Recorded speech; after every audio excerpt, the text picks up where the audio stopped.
So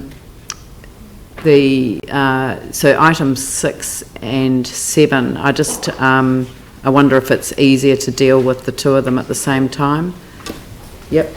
So we'll just deal with them as one recommendation.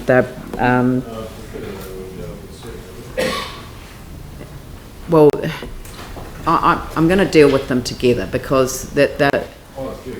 Why?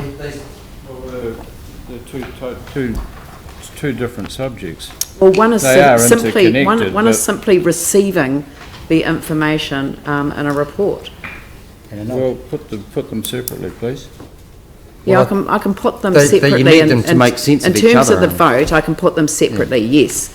But let's deal with the two of them together. Well, discussion-wise, fine, but as a resolution separately. Yes, absolutely. No, that's no problem. I can put them as separate resolutions, but I'm going to deal with them together. Sorry if I didn't make that clear. Yep. Right. So perhaps if I could invite the Chief Executive to speak to the report. Thank you. Madam Mayor. Firstly, I do empathise with the position and concerns raised by the current landowners presenting here today. I just want to talk about the limb notations. And I think it's important to clarify the purpose of the Land Information Memoranda and the limb notations. Limbs are provided on a property when they are requested, generally by a prospective purchaser, as discussed earlier. The provision of limbs is an administrative function of all councils and is legislated by the Local Government Official Information and Meetings Act. So limbs contain information that a council holds about a specific property, and under the Lagoima Act, any council must include any information that it has about any special feature or characteristic, including potential natural hazards that might affect the land and that are known to the council but are not apparent from the district plan. Now, as you know, the coastal hazards chapter is not being updated until after the replacement district plan is in place. So these potential hazards cover a large number of hazards. For example, the more than 50,000 limbs in Christchurch that include a notation around the flood management areas, which are properties vulnerable in a 1 in 200 year flood. Almost every one of those properties covered by the coastal hazard notation is in a flood management area already. Almost every flatland property in Christchurch, at least all east of the airport, is also in a liquefaction management area, which is noted on a limb if it's requested. Indeed, much of the residential land in Christchurch is subject to some type of potential natural hazard with associated notations on the limb, including, for example, flooding, liquefaction I've mentioned, slope instability, rockfall risk, soft ground. And many properties also have multiple limb notations for a series of potential hazards, including things such as potential contamination from prior land use. So Council has a statutory obligation to disclose information about potential hazards that it has, and even if it has some doubts about the full accuracy of the information, and that's supported by case law. Limb information is disclosed so that those interested in a property can inform themselves about the property. And as was said in the Weir case, the limb was created to empower purchasers in the real estate market by giving them access to information. So the council can't unknow information. Alerting a limb recipient to the existence of a report that a council has is not warranting the accuracy of the opinions in the report. It's simply disclosing the information it holds on the hazards identified in the report. Additionally, this is not a negotiation process with property owners or equally prospective purchasers about what's included in their limbs. This doesn't occur with any of the other limb notations that we have on our limbs. So limb notations need to be factual in presenting the information rather than emotive in description. And whilst the peer review of the Tonkin Taylor report identified some issues, it also identified many positive and correct aspects of the report. So the entire report is not discredited. And I note that we haven't had that discussion, but there is comment in the handout around potentially being discredited. The panel actually comment in their executive summary that the panel finds that the report could and should constitute a suitable and robust technical basis on which to proceed towards the next stage of the development of the coastal hazards maps for the district of Christchurch after recommended modifications are made. Later in the executive summary, they specifically refer to the positive aspects of the Tonkin and Taylor report that includes spatial data as requested by Council on areas susceptible to coastal hazards, including coastal settlements located on unconsolidated shorelines, and paying close attention to documents directly relevant to the technical expertise and exercise that they were undertaking. Notwithstanding this, we're committed to getting the technical information as accurate as possible. However, the real focus must remain on the community conversations and decisions that collectively we need to make in the coming years on the basis of that technical information. How we respond and adapt to hazards is the real issue for the people of Christchurch. So to get to the current notation, you will recall that we've reviewed the various technical reports available to Council and case law and have balanced those with the broader issues of transparency, safety, public good, statutory and community issues. I discussed the draft notation with you all at the informal meeting on the 5th of September, and I made changes to the notation following feedback at that meeting. Not all the feedback that you gave us, but certainly feedback that balanced those issues I've just raised. As you know, the revised notation moved from being 4 specific notations to a more general statement that's still clear and states the position fairly, in my view. Some property owners have actually said that they would rather we stayed with the earlier, more specific notations, as their feedback has been that the general notation incorporates their property into a wider potential hazard area. So as such, it's really hard to satisfy all property owners, and Council has to remain transparent and fair in providing that notation. I do also understand that the information provided on the website is highly technical when you look at it, and so we will provide a simple statement that alerts interested parties to the basis of the science and the issues around the various reports and the concerns that have been raised, so that it's easier for people to understand rather than have to try and read the document. The Mayor has subsequently raised with me advice that she has received regarding a further Tonkin and Taylor report for the Ministry for the Environment, which contains their view that a safe harbour or a period of grace should be allowed so as to enable the community to engage in a discussion about technical reports without this distraction of what's on the limb. I've taken advice on that, but it doesn't change the current situation. That's a future state, but it's something that we should be thinking about. The limb notations will be revised once, and if new land information becomes available to Council as a result of the further work to be undertaken as recommended by the peer review. I'm also aware that the Ministry for the Environment is due to release its guidelines for local government and coastal hazards, including sea level rise, by the end of this year. I would expect that there may be some relevant information that we would need to consider, and if applicable, will reference this material. As this illustrates, information that the Council knows will always change, and as a result, the content of the limbs will be reviewed whenever new information is available. Moving forward, the Mayor has outlined a process of engagement with the various communities in the affected areas to work on improved detailed understanding of the potential hazards, as well as working with central government on national consistency and options for action or mitigation. And this is where we need to focus our resources, in my view. I'm heartened that the feedback I've received is that the most recent meeting of the reference group on the 19th of September was very productive and constructive, and I think that that was part of the feedback that we received this morning as well. I'm committed to the Council playing its part in ensuring a constructive relationship on this important issue, as we're still only at the early stages of what will be a very challenging and long road ahead.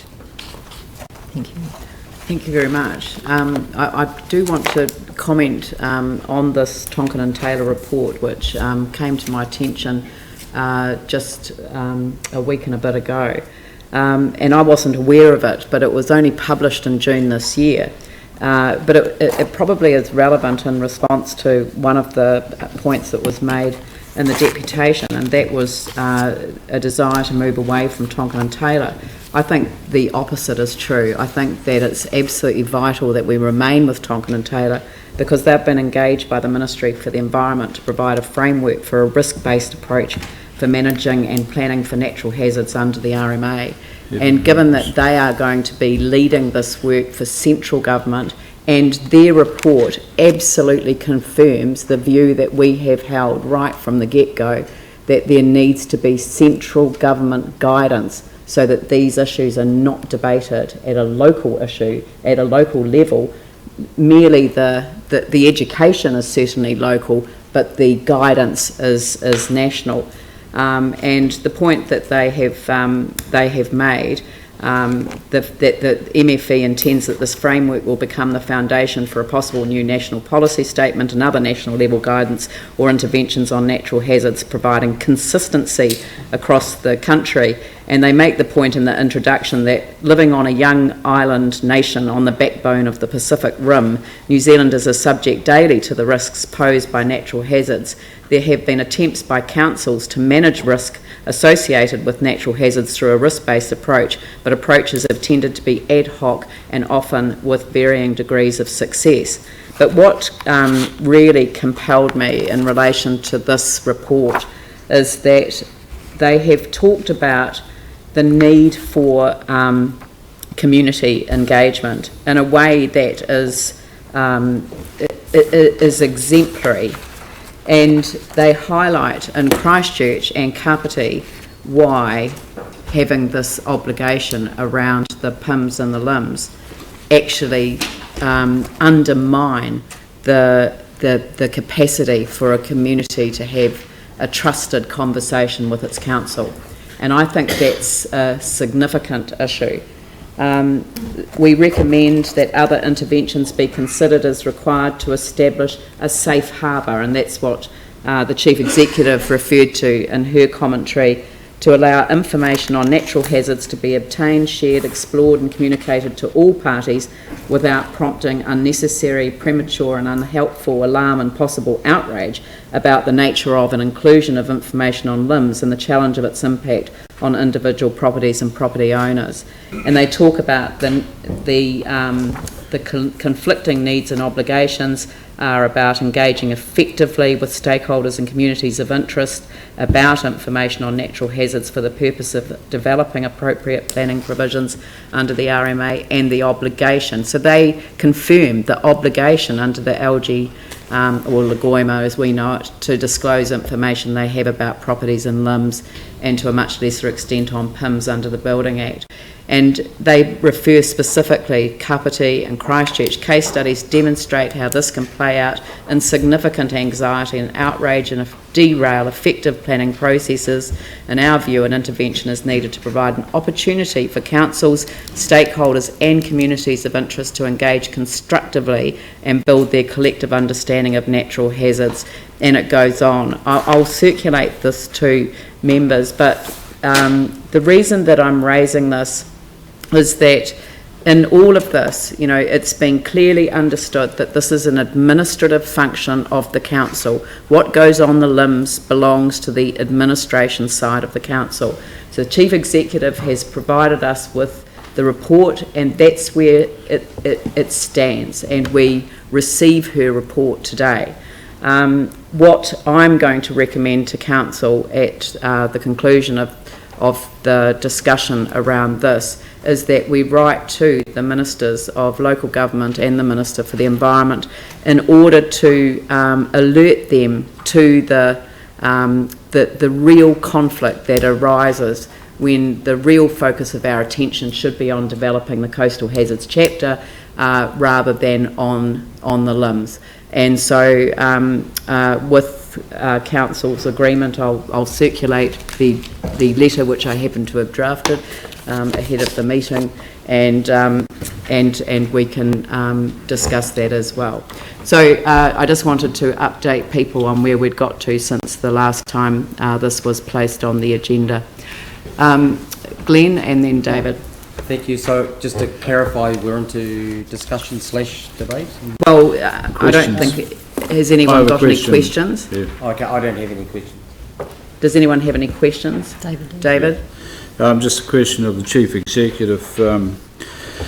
I appreciate, but don't particularly like the local government, the Goima Act clarification making this an administrative matter, but be that as it may, that's the way it is. My question is twofold really. The deputation has highlighted in 2A and 2B that they feel that the current wording, and I quote in 2A, unfairly casts uncertainty, and in 2B understates the major assumptions in question. They have proposed some alternative wording which I think, they would be a lot more comfortable with. And my question would be, would you consider bringing in some of their wording to address the points that they raise in 2A and 2B, unfairly casting uncertainty and understating the assumptions in question. And I think maybe we could get a middle ground here on a wording that may be more palatable to both groups. So I don't think it's appropriate to wordsmith what's on the LIMS by committee, and I think there are issues with the wording that's suggested. Certainly, my sense is that it actually makes it less clear, and that it's important that it's as clear as possible. We actually reduce the clarity by reducing the 4 notations down to 1. In an effort to make it more acceptable, but my sense is wording is actually making it less clear, but I will ask the team at the end, the experts. Any comments? Thank you. I think beyond the comments that both the Mayor and the Chief Executive have made in the introduction, I think the challenge is ensuring that we end up with legally compliant wording that is both fair and accurate, but also the challenge that I think Councillor East is raising about whether it's possible to satisfy everyone. And I think the challenge will be in reality that not everyone will agree on the exact wording, because the incentives and expectations of people are different.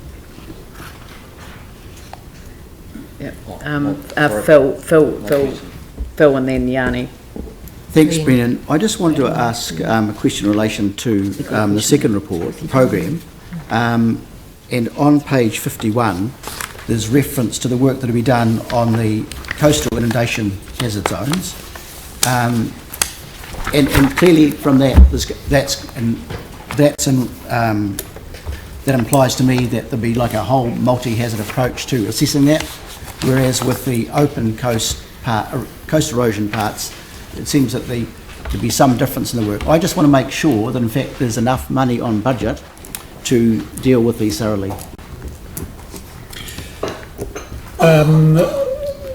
Invited Peter Kingsbury to the table, and if we need further technical advice, Helen Beaumont as well. But if the question is non-technical, is there enough money on budget? The council will obviously need to ensure that it follows through and does this. So we're going to need to do this work, and we do have money on budget to complete this work. And we do. And I guess my other question then is that going to be sufficient to give a full assessment? Is the budget going to be sufficient? The budget won't be a limitation on getting the scientific and technical information correct. Okay. Thanks, Brennan. The only thing I'd add to that is we do intend to ensure that the program of work that we've defined with Tonkin and Taylor does adequately address the recommendations of the peer review panel report, and to ensure that it does do that, we will be engaging Dr. Deirdre Hart from the university to review that program of work before it starts, and to be part of the peer review process through that work and at the end as well. Good. So the review is a review built in. Thank you. Yeah. That says to me that the expected to occur in late 2016 is not accurate now. It's probably March, April 2017. Yeah, that's correct. Yeah. We're looking at roughly a 6-month period of work to complete or to address the recommendations of the peer review panel. So where does that take us to? If it starts at the beginning of October, which is still what we're aiming to, sort of March, by March, yep.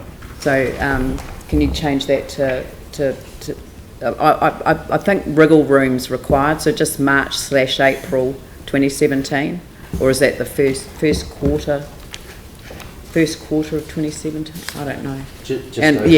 March, April 2017. Yeah, thank you. I apologise for the confusion that because of the different timing of the two reports, I think the recommendation for report number 7 is March 2017, and that simply reflected that we became aware of the timing of the Ministry for the Environment local government guidance, and we also, as was the point that Warwick made, have built in sufficient time to ensure that we go through the most robust process possible, including ongoing peer review.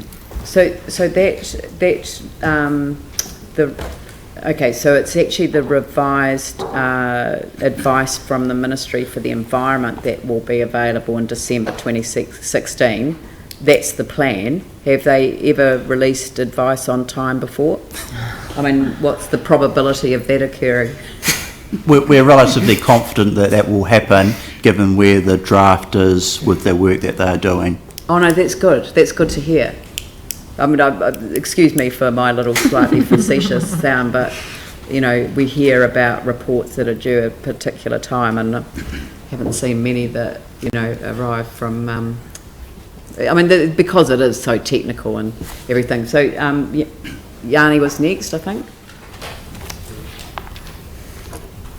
I had several questions. I was just worried in the LIM wording, so I just want to check that the Chief Executive has seen what was proposed by this group, or is this the first time that you've seen this information? I saw an earlier version. This is slightly different to Right. that version. So I'm just trying to understand whether there's any process that we can agree to today that could take on board the proposed wording and reflect on it. So we It's the Chief Executive's role. No, I understand. and to get to the wording that we've got to has been a process of looking at the reports, the information that we have, and balancing that up with our responsibilities as the other feedback that we've got. So we think we've got a legally sound, robust notation. Yeah, and I've heard your explanation before as to how you've got what you've currently got on the LIM. I was just wanting to know whether it was worth taking on board the, you know, if there was any process, but if that's the answer no, then I think that's very clear. I was concerned in the peer review, particularly the section that really commented on being misleading, and I just kind of wondered how we were addressing that through the LIMs, because it doesn't seem to me with the wording that we've got that it kind of makes that clear that the peer review identified that some of the reporting was misleading. The report doesn't discredit the first Tonkin and Taylor report. It also talks about the positive aspects of that, and it talks about areas where there is more work to do, and that's essentially what we're referring to. So, okay. If I just quote from the peer review, on 13 it says the indicated coastal erosion hazard zone for all harbour sites, including Avon Heathcote Estuary and Brooklands Lagoon, are misleading. In many locations they are not indicative of likely erosion hazard.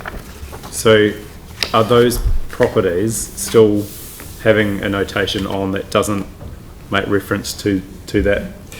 And are they still being mapped in the same way, or has the mapping been removed? Yeah, so I think the challenge is the 75-page peer review report that the council has received and adopted, or has received and now has an opportunity to accept the staff recommendations to go forward with those recommendations. I think the challenge that we face out of 75 pages is you will find words and you'll be able to find paragraphs that can be read in different ways, and selectively taking out words or paragraphs I don't think was ultimately useful. I think you need to read the report in totality, and as the Chief Executive has said, in totality the report isn't at the same stage as some other examples from around the country, and as the Chief Executive has also said, the accuracy of the report isn't a matter per se of the LIM. The LIM provides the reference to the report. It's not intended to duplicate or include the technical information or subsections or quotes from the technical report on the LIM. Yeah, no, Thank you. I understand that, but what I don't understand is why for those properties that have been identified as not indicative of likely erosion hazard and have been said, you know, are misleading, so it's a fact, not a question, why there's nothing on those people's limbs to identify that has been raised in the peer review. I would have thought that was... The current limb refers to the peer review report and to and that there were concerns raised with the Tonkin and Taylor report.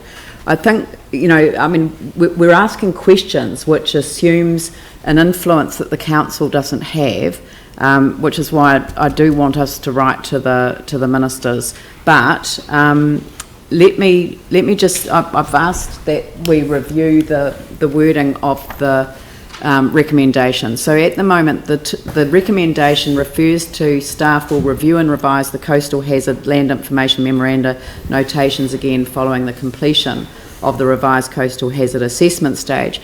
And I've actually asked the Chief Executive to pick up on the words that she used during her speaking to the report, which is noting that the LIM notations will be revised once and if new land information becomes available to Council as a result of the further work to be undertaken as recommended in the peer review. That means at any stage between now and the and the final position, which is when we've got a district plan chapter in place for coastal hazards, at which case there's nothing on the LIM because it's dealt with in the district plan. That what that enables us to do is to take an iterative approach, so that if information comes to light during the course of all of these elements of the work program, then obviously the Chief Executive can review the position at any time. Mm-hmm. Yeah, I simply don't understand why this particular specific area, zoning, hasn't got reference on the LIM now.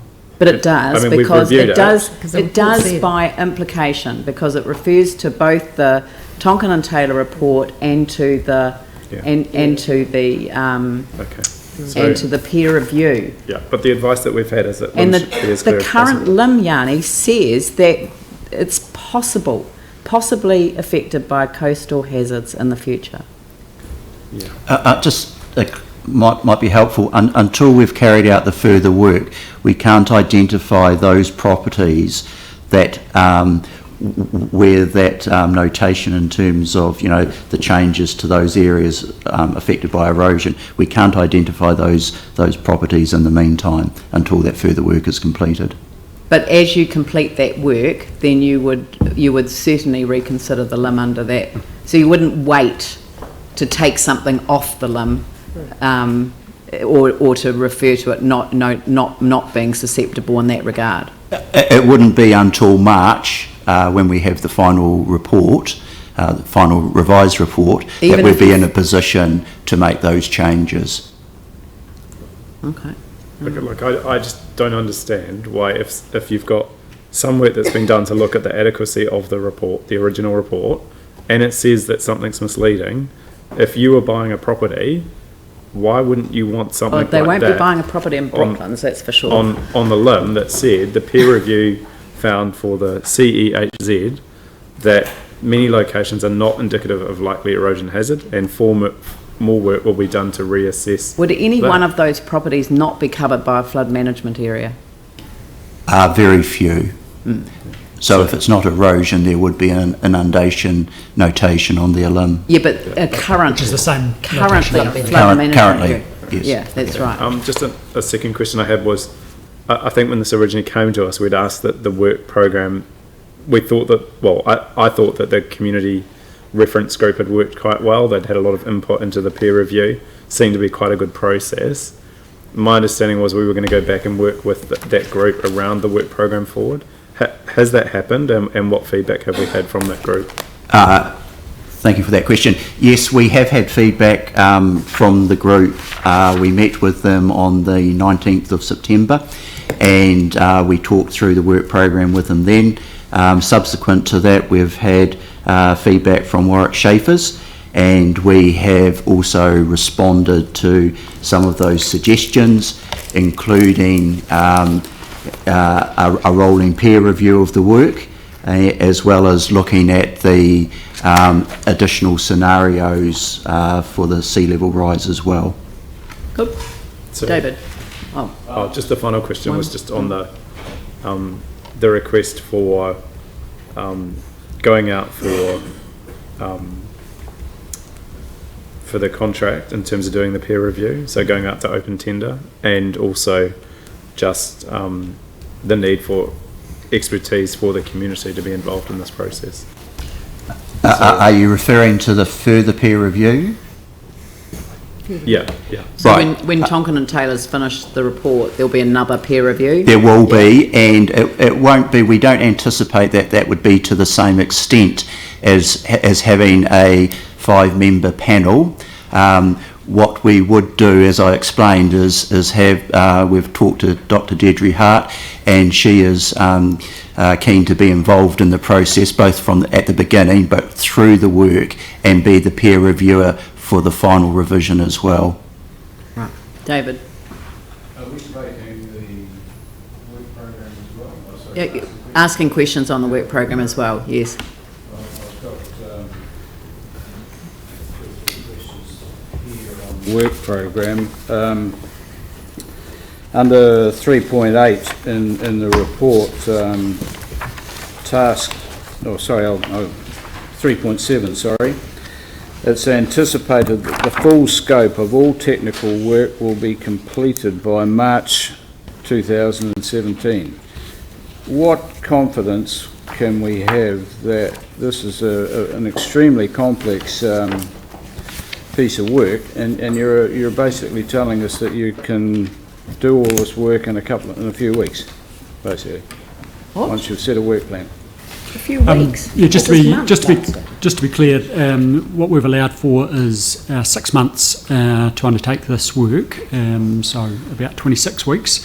What the work plan refers to are the recommendations made by the peer review panel that, in their words, must be done immediately. So the recommendations beginning with 222 in the peer review report. So we're committed to undertaking and fulfilling all of the recommendations made by the peer review that must be completed immediately. That's not to say that's the only work that will ever be done here. The peer review also quite clear that there's a bunch of recommendations for the reassessment in a period of years, and so I don't want to give the impression that in March we'll have all of the answers that we'll ever need. This is in fact an ongoing program of work. What we'll have in March is the position to complete the questions and the issues that were raised by the peer review report, which will simply take us to effectively having the technical information as best as what we know at that point in time, but it'll be an iterative and continual process after that as well. It just seems to me that by March you are indicating that you would be in a position to effectively validate the current Tonkin and Taylor report. No, we'll be in a position that we would have responded to the recommendations of the peer review. I wouldn't like to speculate one way or another about the outcome of that work, but if it gets to February and there's still a lot more work to do, we're more than happy to keep council well informed. But to pick up the point that Warwick made earlier, we're not going to rush this just to hit an arbitrary March date. So if it takes longer than that, then it takes longer than that, and I think that's quite appropriate. Well, with respect, one of the critical areas of consideration for the peer review were the coastal hazards erosion provisions, which really sort of predicate pretty heavily on sediment budgets and studies of what scenarios may flow out of the Waimakariri River particularly. I find it somewhat hard to comprehend that this information could be accurate. There is a question mark at the end of the sentence. I'm getting to the question. Hey? So how can you assure us that this critical factor of sediment budget can be appropriately addressed in a matter of weeks, months? To me, it could take a year or more to accurately get this information right? There are two references in the peer review panel's recommendations to settlement budget. One is within the actual recommendations. The other is about work that can be done or should be done within a 10-year framework. The work within the 10-year framework does talk about settlement budgets and the need to have a better understanding of settlement supply. That is work that ECAN does on a routine basis in terms of beach profiling, and as at last week, ECAN are about to release their latest settlement budget for Pegasus Bay. So we'll be in a very strong position or a good position to include that information in the work to be done by March. And my last question on is surrounding the peer review process itself. We don't appear to have had any input from the affected communities into the choice or appointment of a peer reviewer for this process, and in previous issues that we've had in council, we have had problems where shall we say, the peer reviewer or the experts that have been consulted have been sympathetic to the council's position. We don't appear to be having any independent process around the appointment, choice and appointment of a peer reviewer in this process. Oh, well, I think Dr. Deidre Hart is an independent peer reviewer, so she was obviously a member of the original peer review panel. But did the independent peer review panel have any input or process in the appointment of her to do this work going forward? No. No, thank you. Well, I think they should have. Glenn? Thank you for letting me change my mind. Just had one question. You're allowed to. On this, and I don't necessarily have difficulty with what we're attempting to do. It's not that. It's more the logic around it. So the government removes the coastal hazards chapter, but the report which informed that chapter is not removed. So even though case law is appealed to in alerting a LIM recipient to the existence of the report, a council is not warranting the accuracy of the opinions in the report. It is simply disclosing the information it holds on the hazards identified in the report. Then later, this is page 45, 6.8, it is acceptable for a LIM to alert recipients to a report even though a council may have doubts about its accuracy. My question on the logic of this is, as I've said before, the truck and trailer effect. So you remove the chapter, but the report that informs that chapter and the information, which is also under question, remains there. I can't see how that stacks up, and actually, is that a fair go? Your How can you do your that? summation of it is correct. That you can do that? So- In terms of the factual presentation of what occurred, you're correct. I think would be a matter of speculation about whether that's a fair go or not, but the reality, and Judith will confirm, the requirements for the council to provide information on a LIM that is known to the council stand, notwithstanding that the requirement for the coastal hazards chapter to be part of the fast-tracked IHP process was removed. Yeah, okay. It just looks like a cake and having it too, because you remove the chapter, but that information stays there. I'm not necessarily questioning the information in the TNT report, although it needs to be questioned, has been. But can a council actually do that? I think the Mayor's letter that she's intending to write to the ministers is going to address the unfair issue that you raised. Yeah, okay.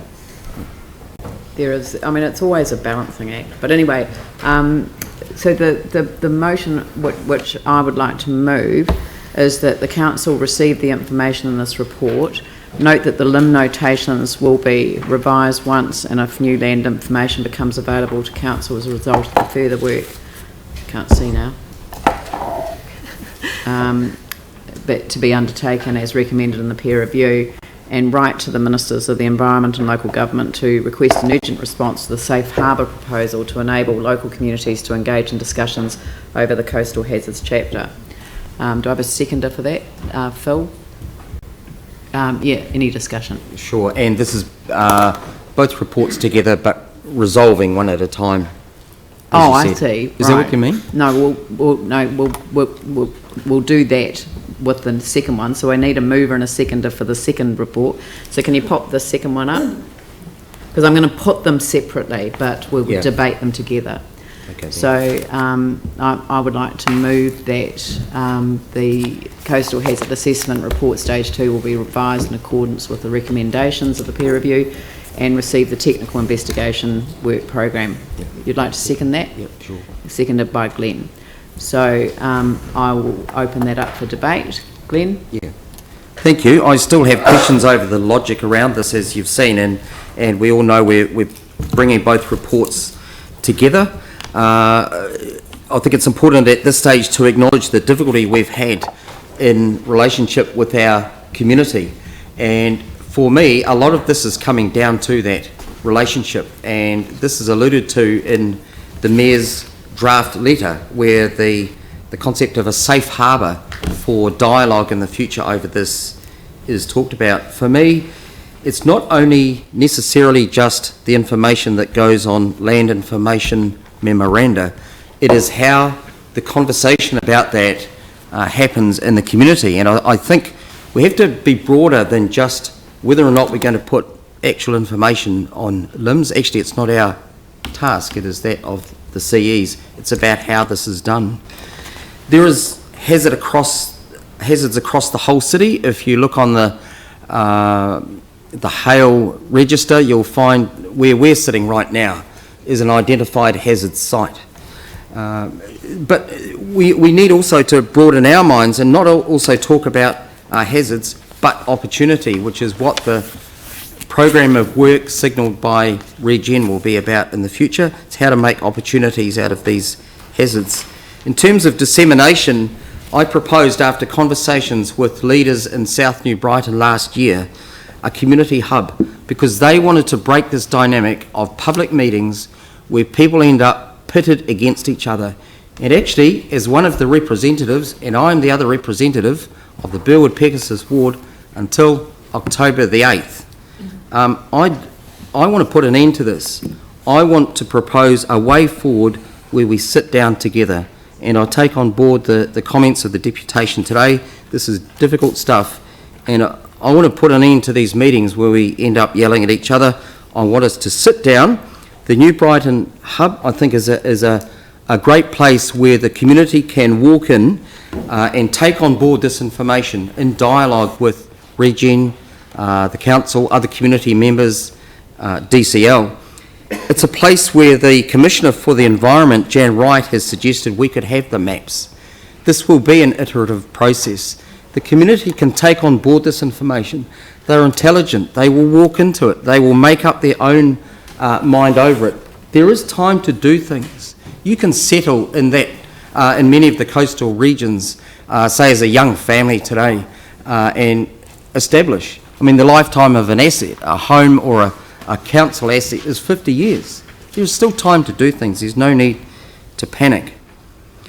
I also pushed through the community board after this process last year a concept which Di Keenan and her team raised. Now, I would like to acknowledge Di's work on this, and that is the community leaders kind of peer reviewing, a different sort of peer review, the ways by which comms are disseminated in the community, because I think it's not only just been what does or doesn't go on the limb. That is to fall short of what we're trying to achieve. It's about everyone working together. We have to put an end to this either or, them and us. It's got to be all of us working together. One thing I have picked up from another part of the ward, and that's in Dallington and Sutton Place, a comment from a resident there, that when the council kind of promulgates all these layers of hazard and risk and whatever.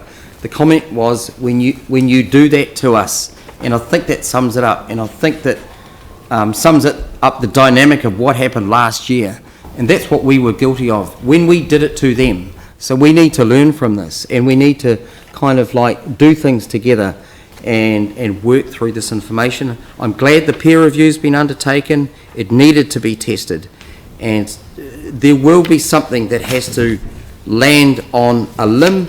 We all know you can't have a blank sheet of paper, but we also need to acknowledge we have hazards and risks across the whole city. It's not only in the coastal ward. So thank you to our staff, to the community for all the work to date. It is an ongoing one, and I think what's in the draft letter sums it up when it talks about a safe harbour. That's what we need going forward. But please, let's put an end to this them and us, and let's work together. Yep. Thank you. I'll put the motion. Oh, David? Thank you. I'm not going to sit on the fence on this one. This whole saga's drawn on a long time. We've had a report that was put together in 3 weeks. The planning chapter was withdrawn, but the document still remains, as Glenn alluded. Peer review came up with 20 odd recommendations, a significant one to remove the mapping references, and a recommendation that the limbs should be, reference in the limbs should be removed. I feel that our community has put up some reasonable requests for a rewording. I do appreciate that this is an administrative situation, but I find it somewhat uncomfortable that it is an administrative matter. I found the community request that sort of just to change things where it unfairly casts uncertainty on properties and or understates the major assumptions in question.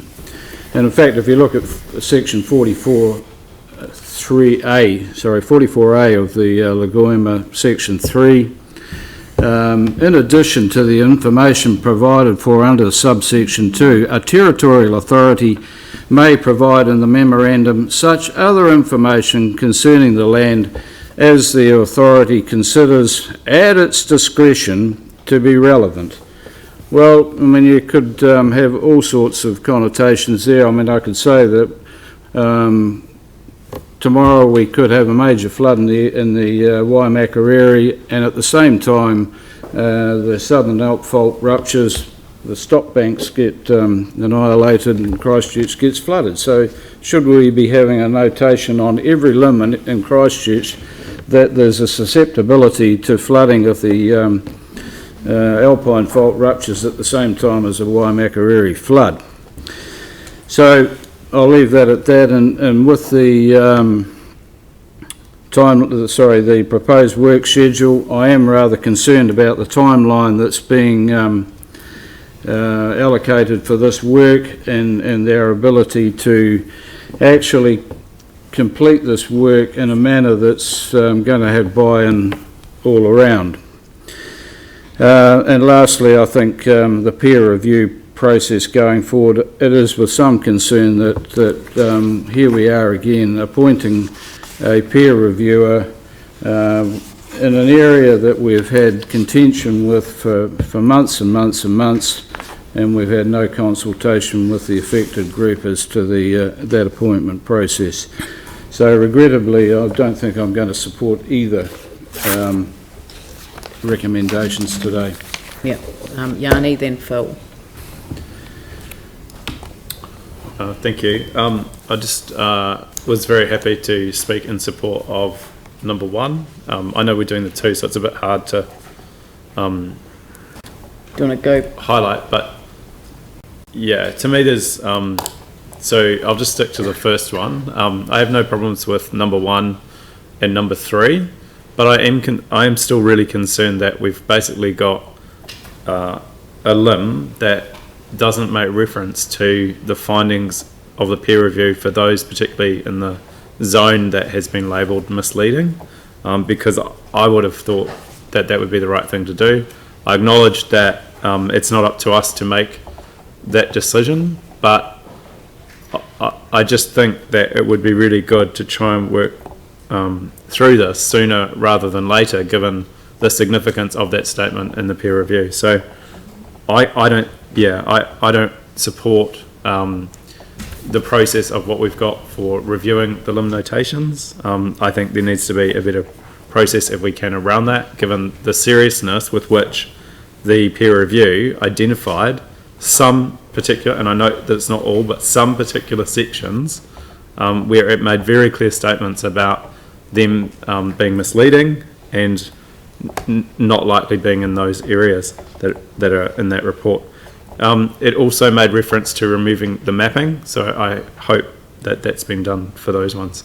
Going on to the work program, my view is very simply that we actually achieved a lot when we recognised the fallacy of the process that we'd initiated at the start by getting it slowed down and put into a more timely and considered fashion. That is something that I strongly support as a council in terms of our district plan, and it shows you possibly, I think, the benefit of us having sovereignty over our district plan or land use decisions rather than having other people putting us on a very strict timetable and in very strict processes. But what it does, I think, show is that the measure of us isn't about defending things when they're wrong, but it's how we actually acknowledge when mistakes are made and how we put things right that counts. And I think actually the first peer review that we did, from my observation of it, the collaborative process with the local community was actually excellent. Not everyone would have been pleased and got everything they want, but actually the process, from what I saw, actually was a very good process in terms of community engagement. And so I feel somewhat concerned that we've had a deputation today that has raised concerns with the way in which we're doing this work program, and it would certainly be my intention to consider or to propose an amendment, not wanting to lose the goodwill that's been established with that group, that we do actually think about not agreeing to number 2 of item 7, but that we actually ask staff to go away and work through the revised work program with the community and report back to the first meeting of the incoming council. To me, that would actually send a signal that we do hear the concerns that they have, the extensive efforts that they've gone through to make a deputation to us today, and I think that it would be a really fair way of doing it. And so, in conclusion, just to say that this is not an easy issue. It is a difficult, complex and very technical issue, but actually if we can get the processes right around how we engage and collaborate with communities that are impacted on this, then that's an incredibly powerful way of confronting what is very challenging. And so we've made a good start. I think there's still some things that we need to do, and I'd really like to move an amendment that we ask that the staff continue to consult with the community around the revised technical work program and bring that back to the new council.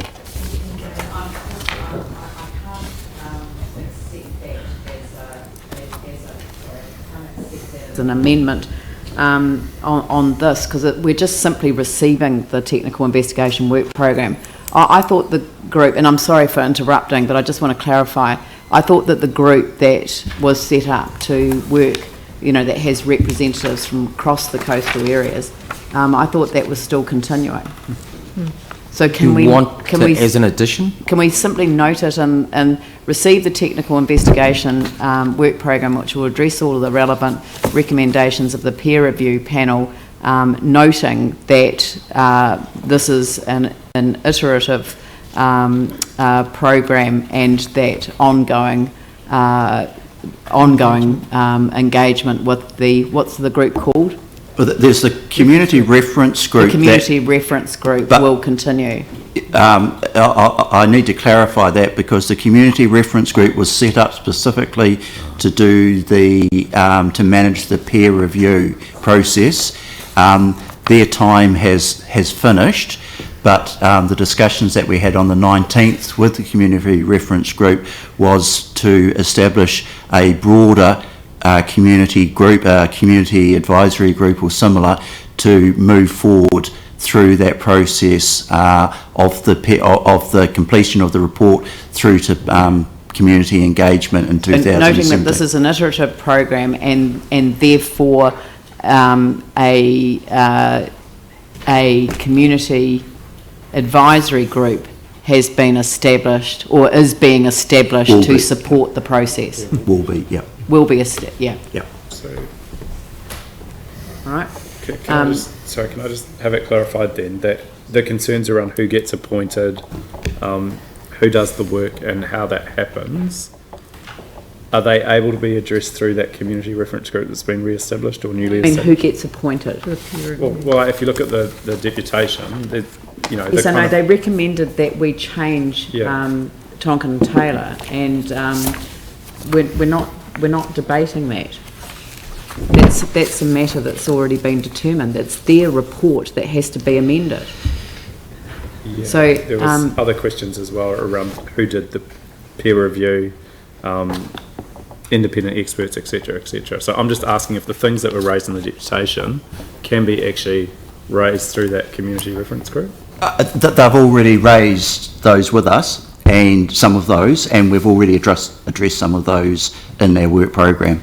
Yeah, sorry, I've kind of interrupted the debate, and I didn't want to do that, but I also didn't want to accept an amendment that wasn't reflective of where things had actually got to. Phil?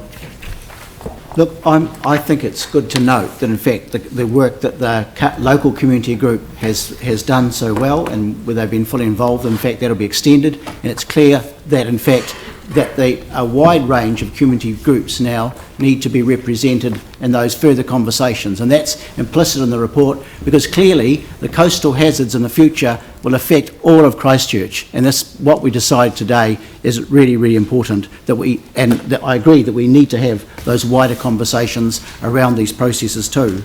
But I also think that, you know, council really, as Carleen advised us, we have to include the information on the limbs. That is a legal requirement, and I think that in terms of the wording that it may be susceptible to coastal hazards, in fact that's quite reasonable. It's also very clear that further work will be done, and Carleen pointed out too that in fact we're required to put some information on the limbs, even if there is some question around the accuracy of that.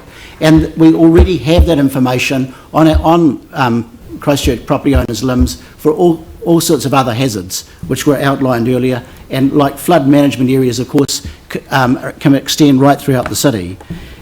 A buyer from a property, whether it's on the coastal area or on the west side of the city, has to know information about potential hazards. They're entitled to do that, and I believe that as a council we'd be failing in our duty if we weren't to support these recommendations. And I thoroughly support the further work being done, and thank the staff for that, and particularly the inclusion of the coastal communities and also wider communities across Christchurch. Paul? Look, I first of all just want to thank the community for driving this to where we got it today. And I remember meeting with Warwick, was it mid last year or mid this year? It was at some point not long after we accepted the Tonkin Taylor report, and the issues he raised where we had made mistakes. And we know that now, we've made mistakes as a council, and it was due to the fast track process. So we recognise that, and we're starting to address them. I'm pleased to see there will be another group set up to actually oversee some of this work and the continued involvement to the wider community. And we have to remember it's just not New Brighton that gets affected here. It's right around the coast, comes right up to close to Central City. So it's a large area, 18,000 households.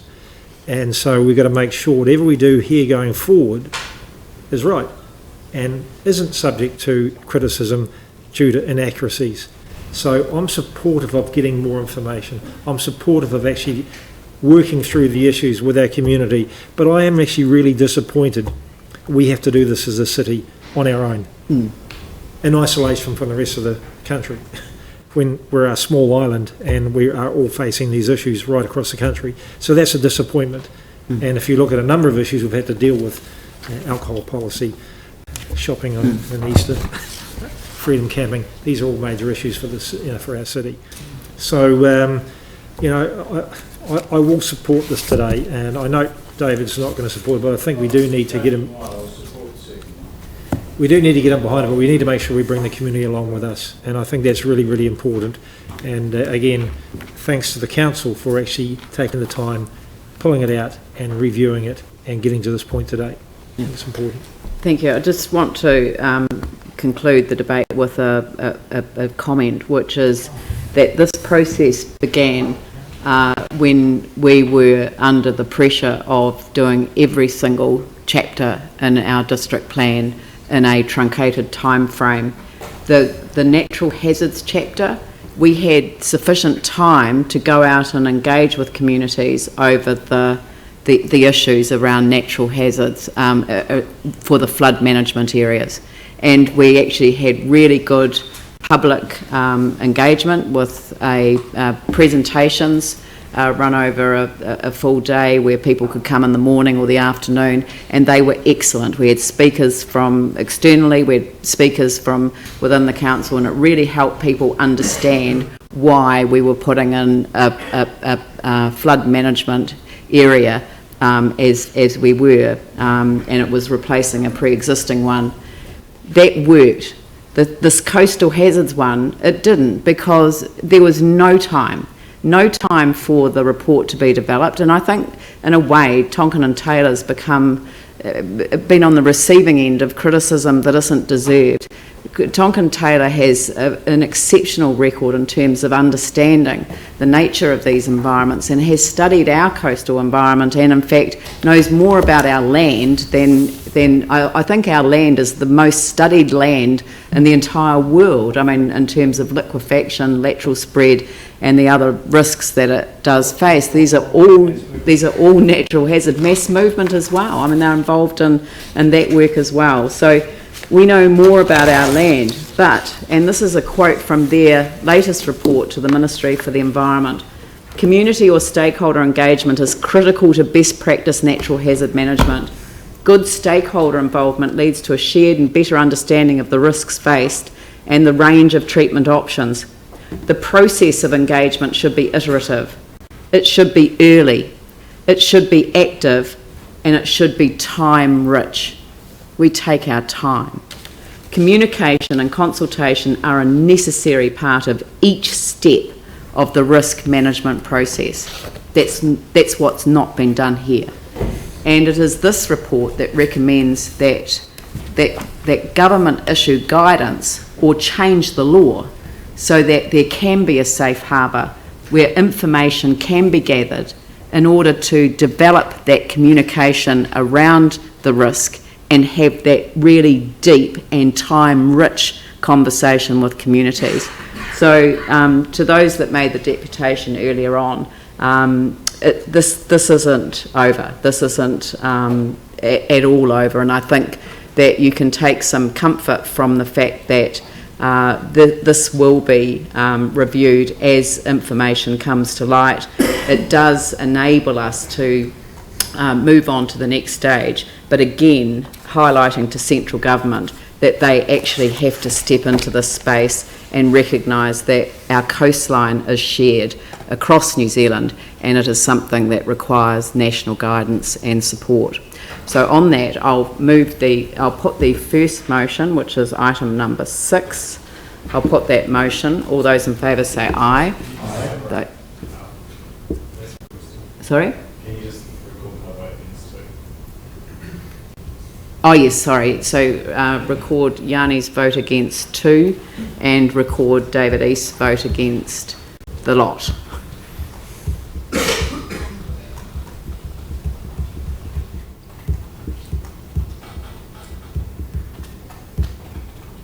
That was all right? Yep. So that's carried. Thank you. And then the item number 7, I'll put that motion. All those in favour say aye. Those opposed say no. That's carried. Thank you.